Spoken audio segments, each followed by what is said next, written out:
Assalamualaikum warahmatullahi wabarakatuh. Bismillahirrahmanirrahim. Alhamdulillahirabbil alamin.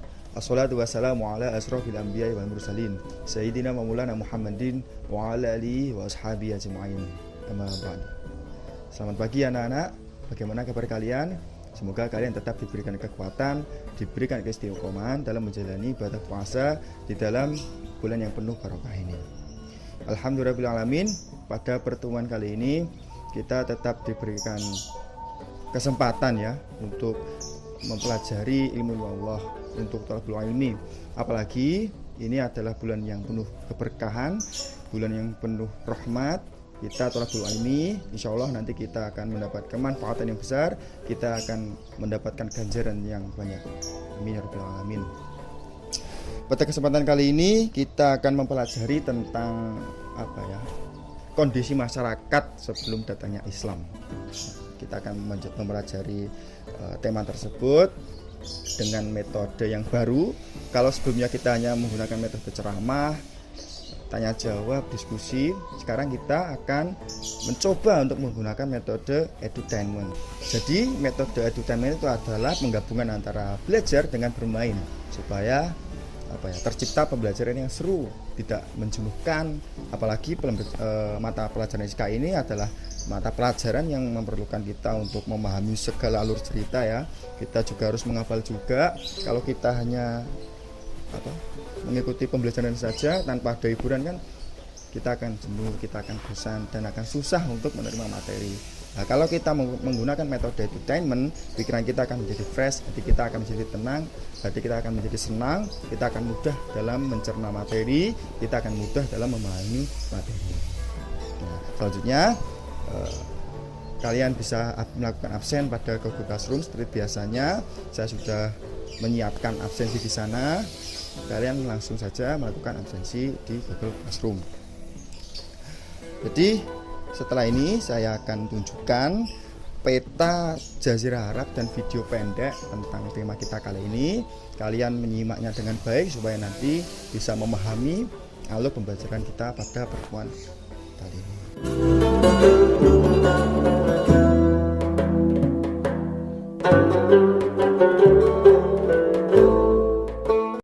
Bayangkan, kamu berada di masa saat Islam belum berkembang. Banyak berhala yang berdiri di sekitar Ka'bah. Kaum-kaum di sana pun senantiasa menyembah berhala-berhala itu. Saat itu, Nabi Muhammad tengah berusia 40 tahun ketika ia menerima wahyu pertamanya. Seperti biasa, Nabi Muhammad sedang menyendiri di Gua Hiro. Kemudian datanglah malaikat Jibril sambil berseru, "Bacalah!" Nabi pun menjawab, "Aku tidak bisa membaca." Kemudian malaikat Jibril mengulang-ulang kalimat tersebut dan jawaban yang sama pun keluar dari mulut Rasulullah. Sampai akhirnya malaikat Jibril menyampaikan wahyu yang berisi surat Al-Alaq ayat 1-5. Setelah itu, Nabi berdakwah secara sembunyi-sembunyi selama 3 tahun. Dakwah ini dilakukan kepada keluarga terdekat, keponakan, dan paman-pamannya. 4 orang pertama yang menerima dakwah Nabi adalah Khadijah, Abu Bakar, Ali, dan Zaid. Kemudian, turunlah ayat yang memerintahkan dakwah secara terang-terangan, yaitu Quran Surat Al-Hijr ayat 94. Dakwah Nabi Muhammad secara terang-terangan pertama kali dilakukan di Bukit Sofa. Dalam dakwahnya, Nabi Muhammad mengajak kaum Quraisy untuk menyembah Allah dan meninggalkan berhala. Kaum kafir Quraisy yang mendengar dakwah Nabi Muhammad tidak percaya sama sekali, bahkan mereka mendustakannya, mengejek, dan bahkan melempari Nabi dengan kotoran. Yang mendustakan Nabi pada saat itu adalah Abu Lahab dan istrinya, dan juga Abu Jahal. Banyak penduduk Mekah yang menentang dan memusuhi Rasulullah pada masa-masa awal. Ada banyak alasan dan motif yang mendasari mengapa mereka tidak mau masuk Islam, mulai dari masalah teknologi, kedudukan sosial, hingga masalah ekonomi. Mereka khawatir jika masuk Islam, maka apa yang mereka miliki akan lenyap.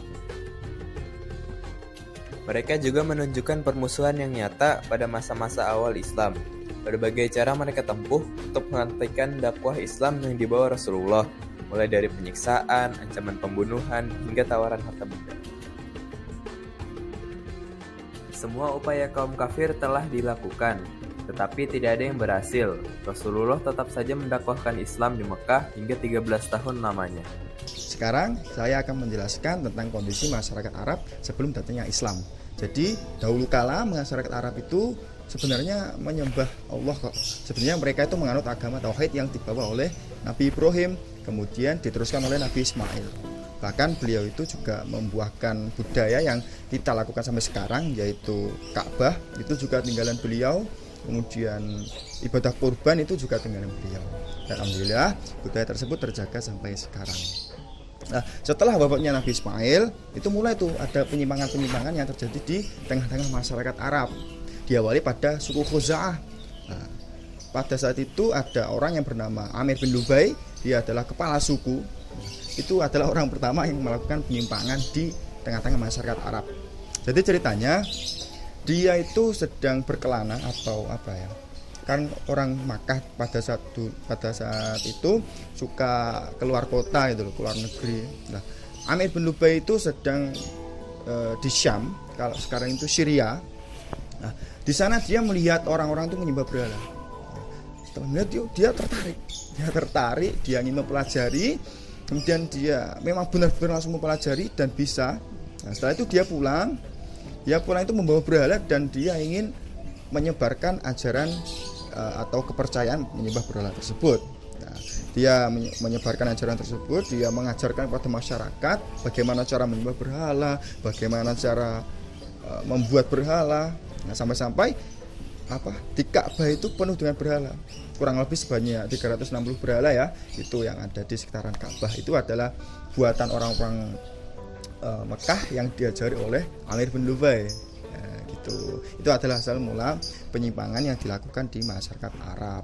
Akan tetapi awal penyimpangan itu tidak langsung menuhankan berhala, tidak langsung menganggap bahwa berhala itu Tuhan, tidak. Tapi mereka menganggap bahwa berhala itu merupakan perantara Tuhan. Nah, jadi banyak sekali faktor yang melatar belakangi penyimpangan tersebut ya. Seperti mereka itu saat butuh harus bersamaan dengan butuhnya kepada Tuhan, artinya harus tahu wujudnya Tuhan itu, kemudian takut dengan bencana alam yang akan terjadi dan sebagainya, macam-macam. Itu adalah contoh-contoh yang faktor yang melatar belakangi penyimpangan tersebut. Nah, itu merupakan masa jahiliyah, masa kebodohan. Nah, tapi bukan berarti bodoh secara akal, bodoh secara pikiran, bukan berarti masyarakat Arab itu intelektualnya rendah, tidak. Itu malah salah besar. Bahkan mereka itu memiliki karakter yang bagus. Mereka itu adalah bangsa yang bagus sebenarnya. Ya, mereka itu cerdas, mereka itu punya air yang handal, mereka punya kekuatan fisik yang kuat ya. Kemudian mereka punya loyalitas yang tinggi kepada pemimpin, kepada sukunya, kepada negerinya, dan seterusnya. Intinya karakter mereka itu sebenarnya bagus-bagus. Akan tetapi terkikis oleh jahiliyah tersebut. Jahiliyah itu yang dimaksud kebodohan kepada iman Allah dan kebodohan atas perilakunya seperti hewan. Kebodohan kedua kebodohan tersebut ya, kalau kita jelaskan lagi, pertama iman kepada Allah, mereka bodoh ya karena penyimpangan.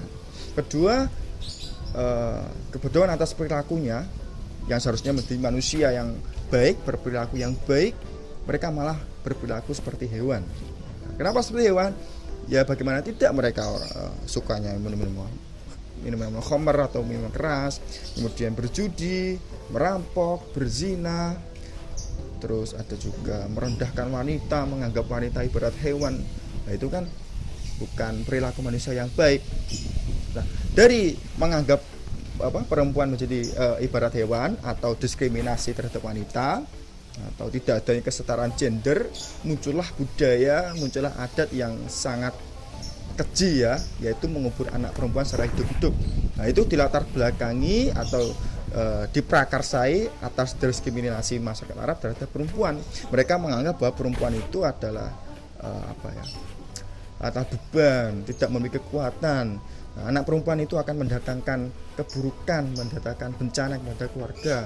Nah, sampai-sampai ada beberapa suami di sana itu akan tidak segan-segan memarahi atau membentak, bahkan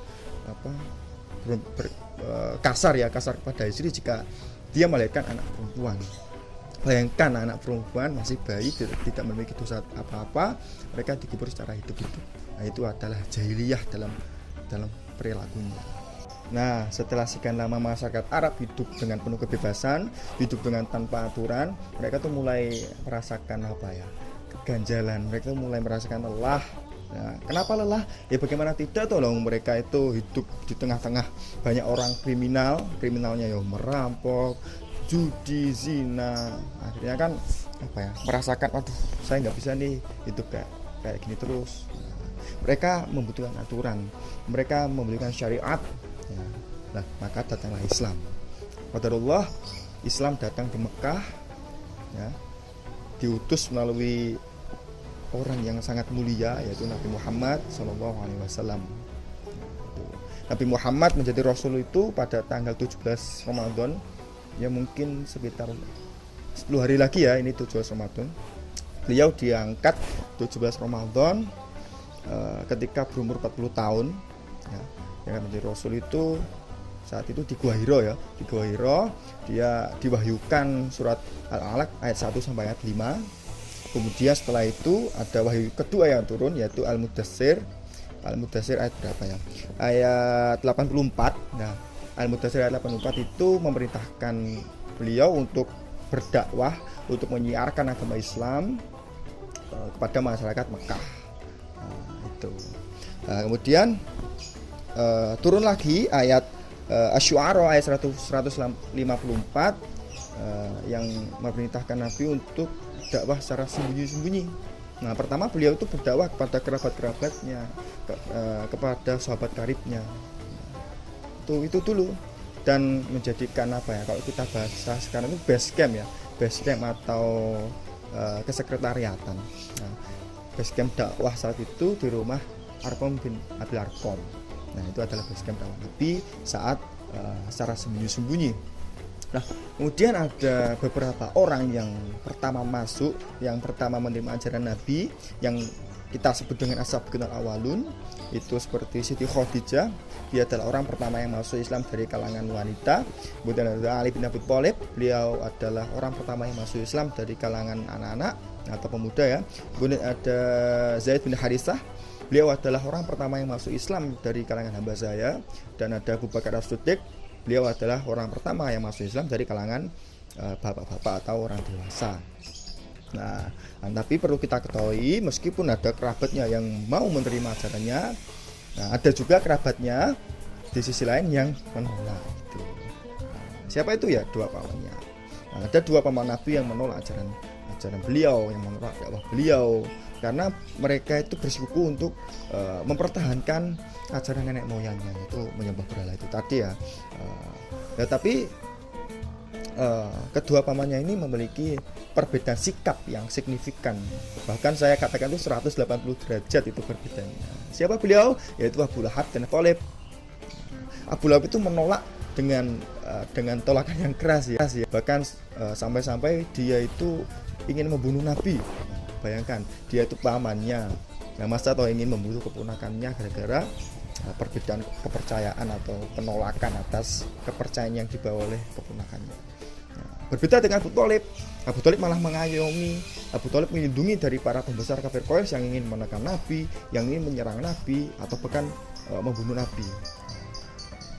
Jadi Abu Thalib tidak segan-segan untuk bermain kasar, bermain otot jika keponakannya ini diapa-apain dengan para pembesar kaum kafir Quraisy. Nah, ini ada sisi lain gitu loh, perlu kita ketahui. Setelah 3 tahun Nabi berdakwah secara sembunyi-sembunyi, turunlah wahyu lagi yang ketiga ya, yaitu Al-Hijr ayat 94 yang memerintahkan Nabi untuk dakwah secara terang-terangan. Nah, ini pertama kali dilakukan di Bukit Sofa. Nabi berdakwah kepada semua orang, semua kalangan, tidak peduli itu miskin, tidak peduli itu kaya, tidak peduli itu konglomerat, penyair, pedagang, semua itu didakwahi oleh Nabi. Nah, ini pertama kali dakwah Nabi secara terang-terangan. Setelah itulah mulai berbondong-bondong itu masyarakat Mekah yang memeluk agama Islam, mulai banyak yang menjadi pengikut Nabi di agama Islam. Setelah 3 tahun Nabi berdakwah secara sembunyi-sembunyi, turunlah wahyu ketiga, surat Al-Hijr ayat 94 yang memerintahkan Nabi untuk dakwah secara terang-terangan. Pertama kali beliau dakwah secara terang-terangan itu di Bukit Sofa. Beliau berdakwah kepada semua orang, semua kalangan, tidak peduli dia miskin, tidak peduli dia kaya, konglomerat, pedagang, penyair, semua pokoknya didakwahi oleh Nabi. Sejak itulah banyak masyarakat Mekah yang menerima ajaran agama Islam. Sejak itulah banyak masyarakat Mekah yang berbondong-bondong menjadi pengikut Nabi Muhammad di agama Islam. Kemudian selama di Mekah, prioritas dakwah Nabi itu ternyata ada 5 aspek ya. Yang pertama ketauhidan. Yang jelas ya ini ketauhidan karena sebelumnya itu ada penyimpangan ya, ada penyimpangan yang besar-besaran yang waktunya itu juga cukup lama ya, dari Nabi Ismail, dari Nabi Ibrahim ke Nabi Muhammad itu cukup lama kan rentang waktunya. Yang kedua itu menegaskan bahwa hari kiamat itu hari pembalasan. Yang ketiga menyelesaikan problem sosial tentang menyembah berhala. Yang keempat itu pengangkatan martabat wanita itu. Nah intinya itu HAM itu tadi. Ya jadi perlindungan HAM kalau bahasa kita sekarang itu loh. Kan sebelumnya itu perempuan dianggap hina, perempuan dianggap sebagai binatang. Nah, itu dari Kanjeng Nabi sendiri tidak setuju. Beliau langsung menyelesaikan masalah tersebut. Beliau langsung mencari jalan yang baik itu gimana. Itu yang keempat. Dan yang kelima itu membenarkan perilaku jahiliyah yang pernah dilakukan oleh masyarakat Arab dulu. Bahkan ada yang masih tersisa ya, seperti meminum khamr itu mungkin masih tersisa, atau kalau bahasa Jawanya itu delik-delik gitu. Kemudian perlu kita ketahui keberhasilan dakwah Nabi di Mekah itu didorong oleh karakter mulia beliau ya. Beliau itu memiliki karakter yang sangat baik sehingga masyarakat, bahkan sebelum beliau menjadi rasul itu banyak masyarakat yang respect, banyak masyarakat yang menerima karakter beliau dengan sangat baik itu loh. Ya, apa saja karakternya? Yang pertama ada sabar. Beliau sangat sabar menerima tantangan, rintangan atau ancaman-ancaman yang diberikan oleh kaum kafir Quraisy. Ya, beliau sangat sabar. Bahkan ada suatu cerita ketika beliau pergi ke Thaif, ya, masa kesana itu melempari beliau dengan batu sampai kepala itu berdarah. Ya, malaikat Jibril pun itu sangat tidak terima. Beliau menawarkan untuk menghempit kota itu dengan 2 gunung, tapi beliau menolak. Beliau sabar, udah nggak usah itu. Nah itu adalah contoh kesabaran Nabi. Nah, yang kedua kegigihan dan keutamaan Nabi. Yang ketiga beliau itu memiliki akidah yang sangat kuat. Yang keempat itu akhlak beliau yang mulia dan menjauhi segala kemungkaran. Ini susah ya, ini susah sekali. Yang kelima itu juga susah. Beliau itu memiliki akhlak yang kalau sekarang dilakukan itu sangat susah. Hanya orang-orang tertentu, hanya orang-orang yang memang niat itu bisa melakukan, yaitu kesetaraan derajat ya, atau rendah diri. Meskipun beliau nabi, meskipun beliau rasul, tapi beliau tetap menganggap beliau itu sama dengan orang lain, dengan umat-umatnya itu sama. Beliau itu sangat mementingkan umatnya. Beliau sangat mementingkan umatnya. Bahkan ketika beliau sholat tengah malam itu sampai kakinya bengkak karena beliau itu lama sekali sholatnya, membaca suratnya lama, doanya lama. Tiap sholat pasti mendoakan umatnya. Ya, itu adalah salah satu karakter mulia beliau. Nah, itulah yang saya sampaikan, yang bisa saya sampaikan pada tema kali ini. Semoga kalian bisa memahaminya dengan baik. Harapan saya kalian bisa mengembangkan materi ini dengan membaca buku yang lain ya, karena kesempatan kalian di waktu daring itu sangat banyak. Jangan gunakan waktu daring kalian itu dengan hanya bermain game atau dengan tidur-tiduran menonton YouTube, jangan ya. Tetap gunakan untuk belajar supaya kalian di depan itu ada kemanfaatan yang bisa diraih. Setelah ini silakan simpan pertanyaan-pertanyaan kalian atas penjelasan saya dan penjelasan di video tadi. Simpan tanggapan-tanggapan kalian. Kita akan diskusi nanti setelah kita bermain game ya. Kita diskusi Zoom. Nah, jadi sekarang kita langsung saja bermain game. Kalian enggak langsung ya, ini kan video ya. Jadi setelah ini kalian bermain game dulu. Kalian klik linknya dan kalian masukkan kodenya. Nanti siapa saja yang mendapatkan skor tertinggi akan saya beri hadiah, saya beri achievement. Oke, setuju ya? Setelah kita bermain game, mungkin waktunya cukup dengan 10 menit ya, 10 menit itu sudah cukup untuk bermain game. Setelah itu kita akan berkelompok dulu, kita akan berdiskusi. Jadi saya sudah membagi menjadi 3 kelompok ya. Silakan kalian buka di Google Classroom, itu sudah ada daftar anggotanya. Jadi kelompok 1 itu nanti akan membahas tentang kondisi masyarakat Mekah sebelum datangnya Islam. Kelompok 2 akan membahas tentang pola dakwah Nabi Muhammad periode Mekah. Kelompok 3 akan mengidentifikasi keberhasilan dakwah Nabi Muhammad di Mekah. Jadi semua kelompok harus berdiskusi satu sama lain ya, harus berdiskusi, harus membahas temanya yang sudah saya bagi.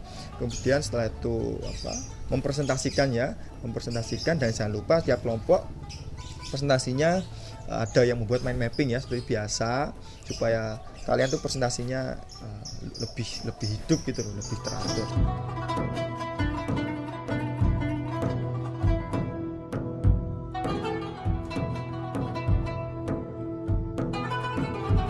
Oke, mungkin cukup sekian pembelajaran kita kali ini. Untuk kalian semua anak-anak, jangan pantang menyerah untuk tetap istiqomah ya. Istiqomah dalam belajar, istiqomah dalam beribadah kepada Allah, istiqomah dalam menjaga hati, menjaga pikiran dari hal-hal yang buruk ya.